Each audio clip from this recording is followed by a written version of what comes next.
गुरु और शिष्य की कहानी। एक गुरु और शिष्य जंगल से होते हुए अपने गांव जा रहे होते हैं। अंधेरा काफ़ी हो चुका था। शिष्य ने अपने गुरु से कहा कि गुरु की काफ़ी रात हो चुकी है, अगर आप कहें तो आज की रात यहीं आसपास के किसी गांव में गुजार ले।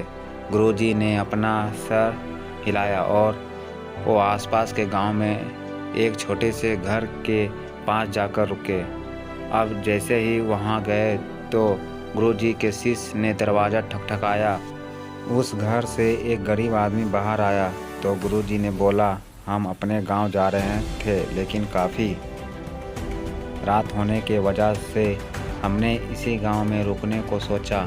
क्या हम आज रात आपके यहाँ रुक सकते हैं? गरीब आदमी बोला, हाँ क्यों नहीं, आप दोनों अंदर आ जाइए। अब जैसे ही गुरुजी अंदर गए, उन्होंने देखा कि उस आदमी के घर में बहुत ज़्यादा गरीबी थी। गुरुजी ने उससे पूछा कि आप काम क्या करते हो? वह गरीब आदमी बोला कि मेरे पास बहुत सारी ज़मीन है। तो गुरुजी ने बोला, अगर तुम्हारे पास बहुत सारी ज़मीन है तो इस तरह से क्यों रह रहे हो? वह आदमी बोला, यह किसी काम की नहीं है।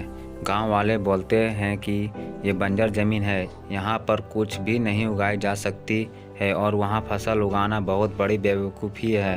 गुरुजी ने बोला कि तुम्हारा गुजारा कैसे होता है?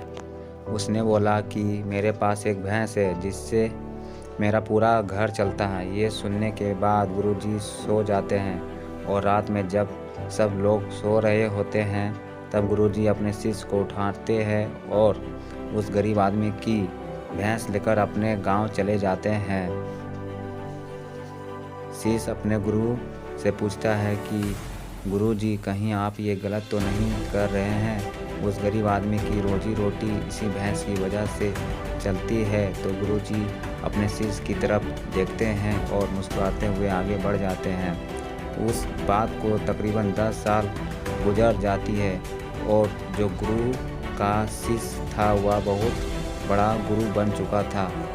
तो एक दिन उन्हें उस गरीब आदमी की याद आती है कि मेरे गुरु ने उस आदमी के साथ अच्छा नहीं किया था, मुझे एक बार चलकर देखना चाहिए कि वह आदमी अब किस परिस्थिति में है।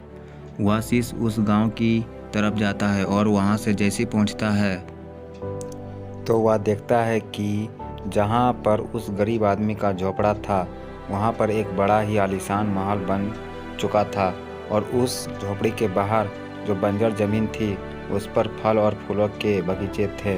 तभी उधर से उस घर का मालिक आता है। शिष्य उसे पहचान लेता है और उस आदमी को बोलता है, तुमने मुझे पहचाना, मैं अपने गुरुजी के साथ आया था, हमने एक रात के लिए आपके यहाँ रुके भी थे। वह आदमी उसे पहचान लेता है और बोलता है कि उस रात में आप कहाँ चले गए थे? और उस रात के बाद ही मेरी भैंस कहीं चली गई थी, मेरे पास कोई रास्ता नहीं था, तो मैंने अपने ज़मीन पर मेहनत की और फसल निकाल आई और आज मैं इस गांव का सबसे बड़ा और सबसे अमीर आदमी बन चुका हूं। ये सुनने के बाद शिष्य की आंखों में अपने गुरुजी के लिए आंसू आ गए और उसे ये बात अब समझ आई और रोने लगा। इस कहानी से हमें ये सीख मिलती है कि हमारे अंदर ऐसी बहुत सी टैलेंट छुपी हुई है, लेकिन हमें कोई ना कोई चीज़ रुका कर रखिए। वो आपके फैमिली वाले भी हो सकते हैं, आपको जॉब भी हो सकती है, कुछ और भी हो सकता है। देखिए, आपके पास भी तो भैंस की जैसी कोई दूसरी चीज़ तो नहीं है जिसने आपको आगे बढ़ने से रोक कर रखा है।